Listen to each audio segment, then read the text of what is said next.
nobility of the mind and emotions, etc.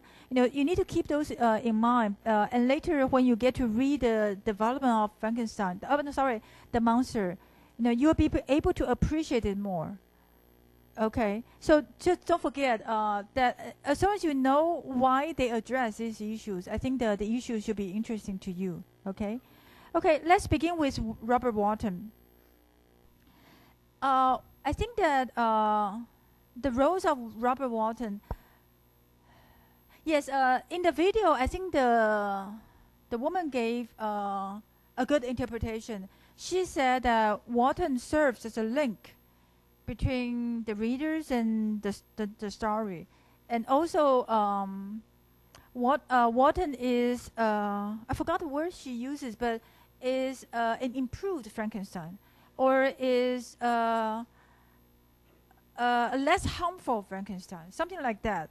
And indeed, these are two roles, and one is that Walton's explanation and Walton's letters to Margaret Saville, his sister, prepares us gradually for what is going to happen. Because in his letters, he keeps saying that, "Oh, I might not see you again," and he describes why he wants to go to the poles, etc. So we know that his experience is going to be something unusual.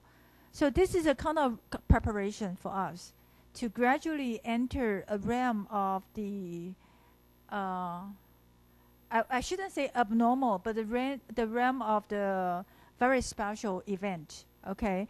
On the other hand, Walton serves as a foil patron for Frankenstein.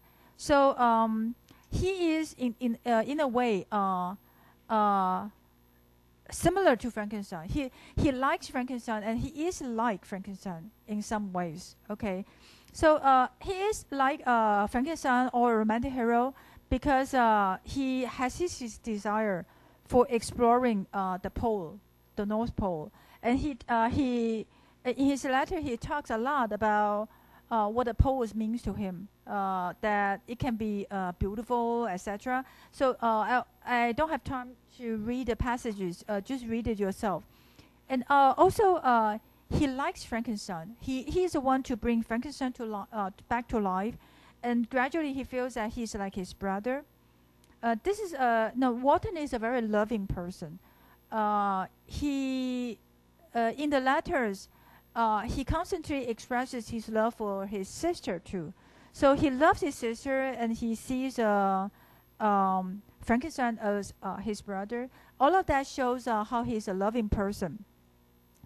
And then we gradually see that there are parallels between Frankenstein and Walton. For instance, Frankenstein says that, I have to tell you the story. Originally I don't want to think about it anymore, but I have to tell you this because I can see that you also seek knowledge. You seek for knowledge and wisdom like what I did before. So in this way, Walton is similar to Frankenstein because both of them have their great desire for knowledge and for wisdom, okay, or for the unknown, okay, to go beyond human bounds to the unknown, okay. But then Walton is different from Frankenstein in many ways. For one thing, his attachment to Margaret Saville is one thing that makes him different from Frankenstein, because in chapter 1 and 2, you see that Frankenstein is very attached to his parents, to his friend, and also to Elizabeth. And but then in chapter 3, when he cannot withhold his own desire for knowledge, he goes on to study, and then he gets so concentrated on his study that he forgets about his family. Okay, so this is what makes Frankenstein different from Walton. That Walton has this human aspect that he never lets go of, and that's why he keeps writing letters to his sister at every stop, in his journey, at every stop from St. Petersburg to Archangel and then to North Pole. Okay, he writes letters to his sister, but Frankenstein can be forgetful about the surroundings when he is all immersed in his own pursuit. That's one thing that makes the two of them different. Also, Wharton in his letters expresses his desire for friends, and also his understanding of the lieutenant.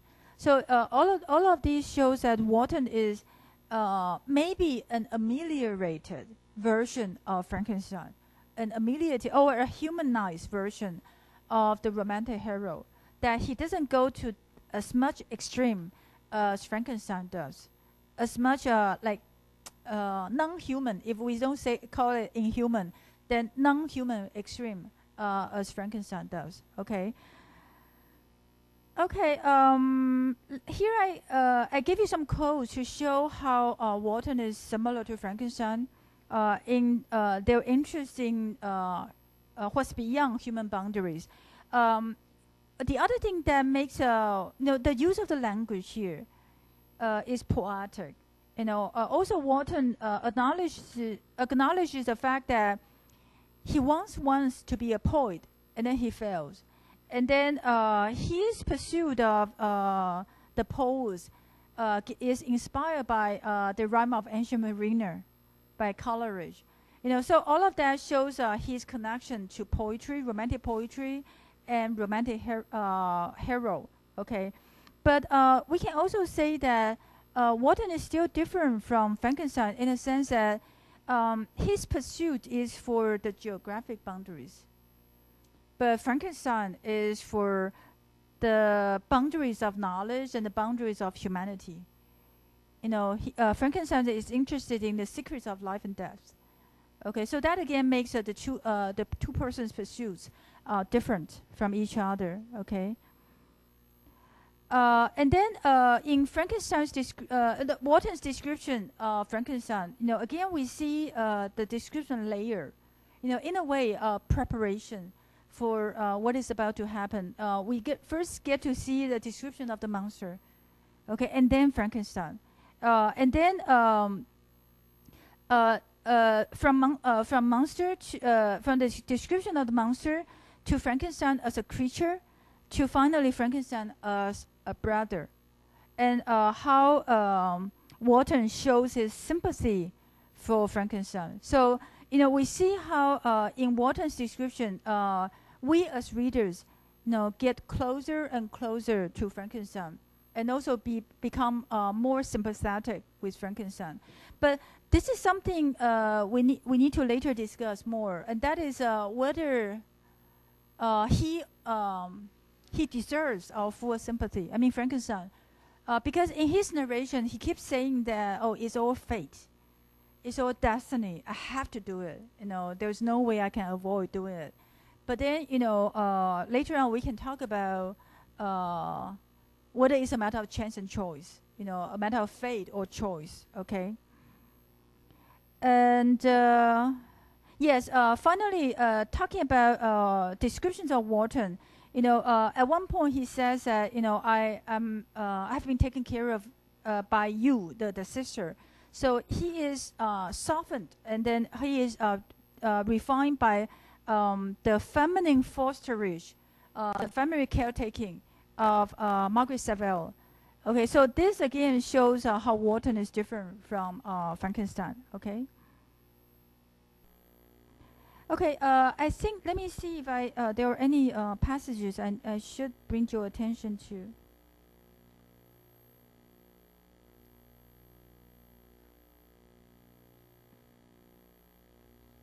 Okay, let's take a look at the last letter.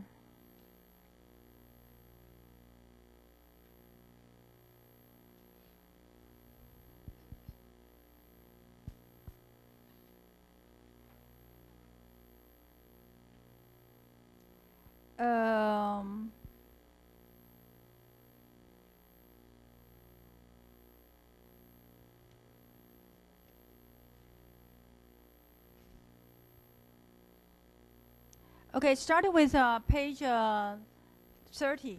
Page 30.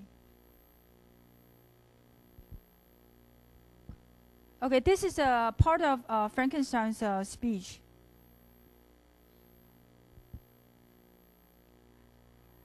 When he said that I did not want to tell the story, it's like a serpent to sting me. Okay, but line 3.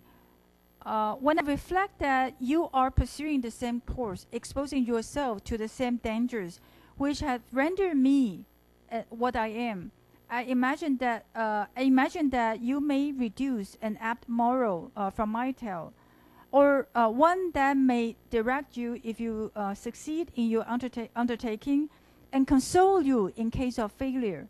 Okay, so I think this is both Frankenstein's preparation for Wharton for what is going to be presented, and also the author's preparation for the readers. To say that there may be a lesson here.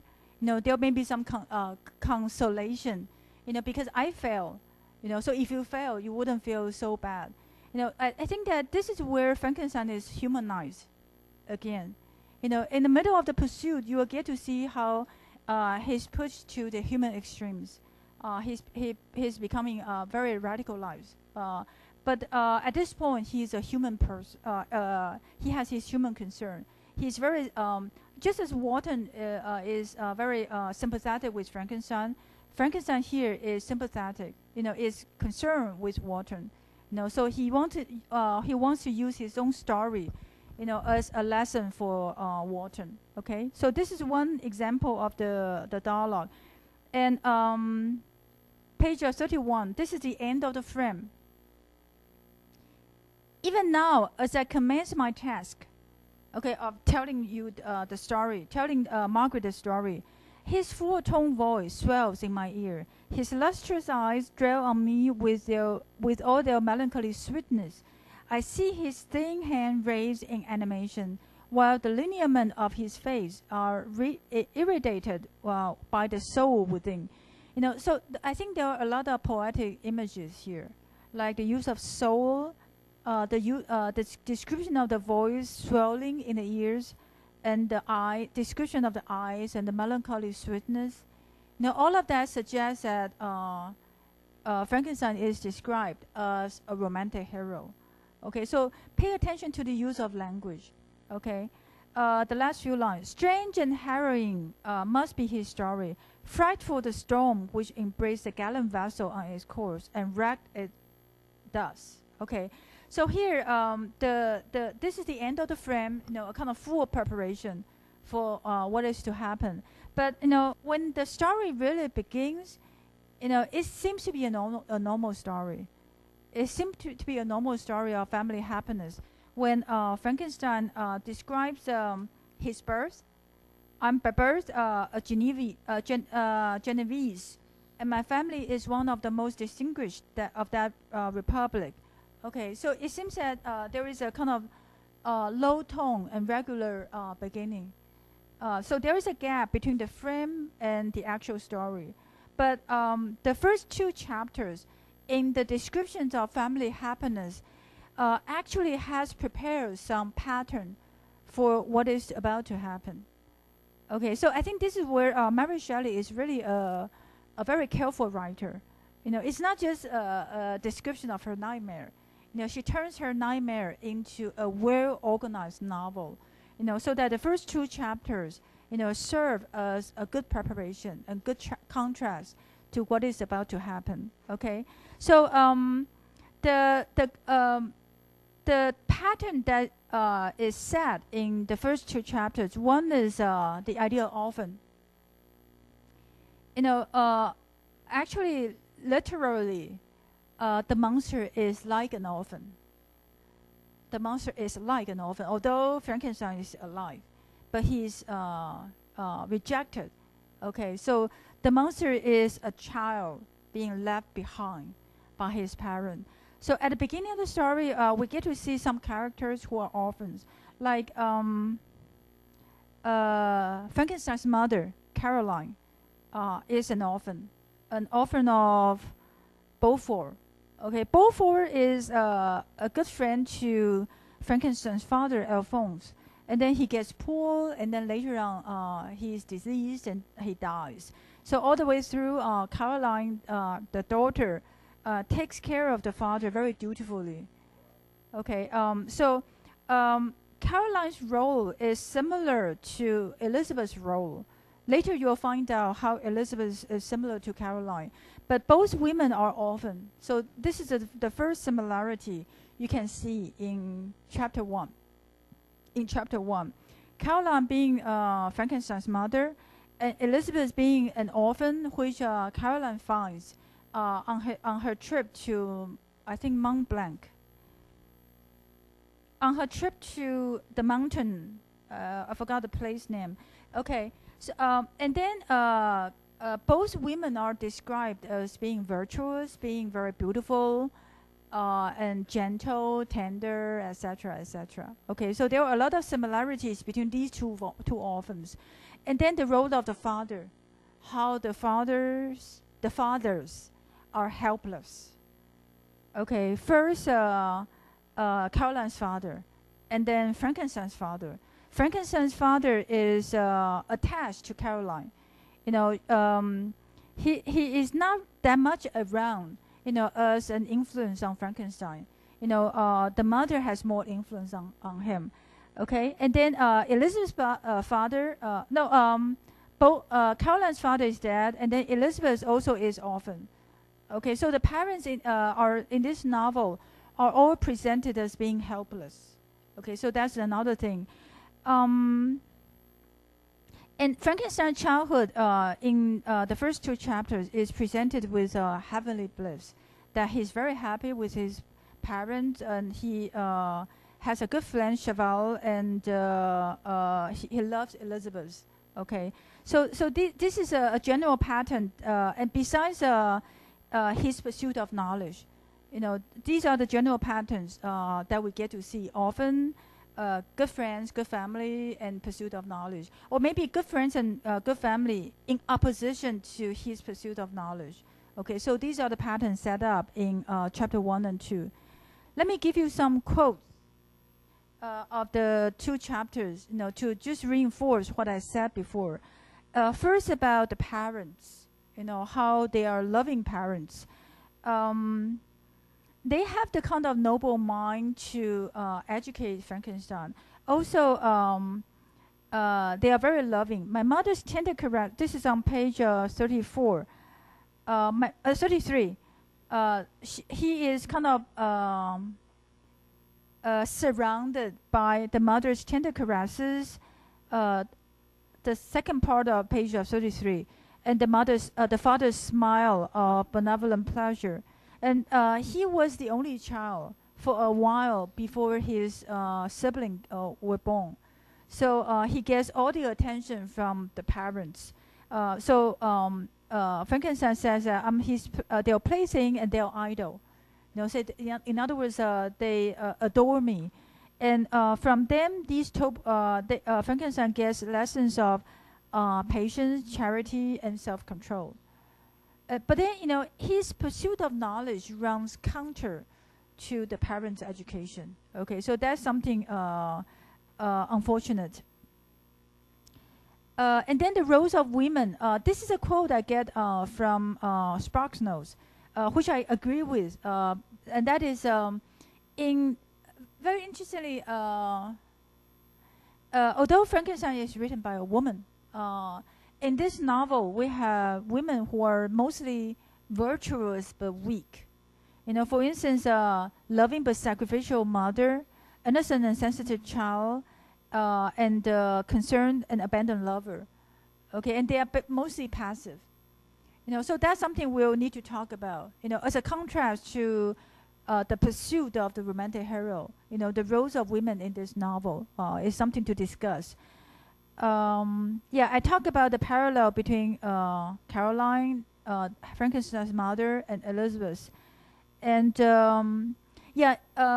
both of them are described in very much beautiful poetic terms. Okay, for instance, Elizabeth is a child with, among some dark-haired children, and her hair is of the brightest living gold. Okay, so her blonde hair is such, you know, so shining that it's like gold, and then she's like an angel. She's like a cherub. Okay, etc., etc. And then the end of this chapter says, till that, because it's interesting that Caroline finds Elizabeth, and then she brings back Elizabeth, and then says to Frankenstein that, "Oh, I'm going to give you a gift." Okay, so seeing the woman as a gift. And then Frankenstein does believe in that, as the young Frankenstein, the very small Frankenstein. So he believes that, Elizabeth is his forever and ever. And the end of chapter 1 says that till death she was to be mine only. Okay, and this is like kind of foreboding, because she will die. Elizabeth will die in the middle of the novel.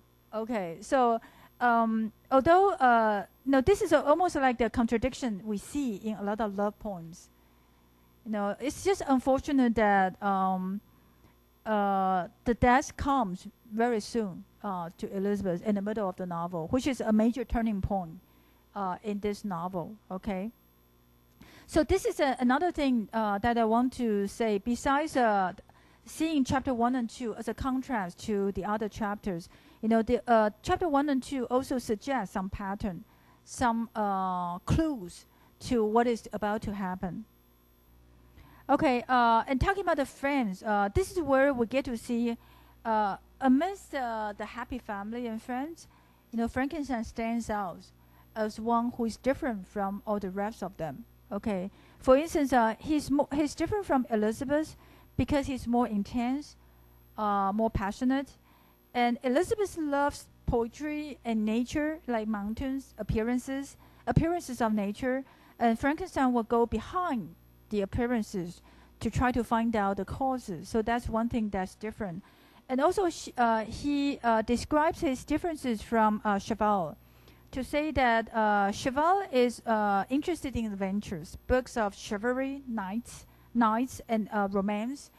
So he's very interested in stories of adventures and exploits, while Frankenstein is interested in knowledge, in sciences and knowledge. Okay, so he says that Cheval studies the moral relations of things. In other words, novels. He reads adventures. He reads novels, and he studies the relations. But interestingly, in the beginning of chapter 2, he says that Elizabeth is one to be sympathetic with both of us. So although Elizabeth is one also to have some talents for nature and interest in nature and talents for poetry, it's not the focus. The focus is how she serves as a good company to the other two gentlemen and their different pursuits. Okay, so that's another thing interesting about the presentation of women in this novel.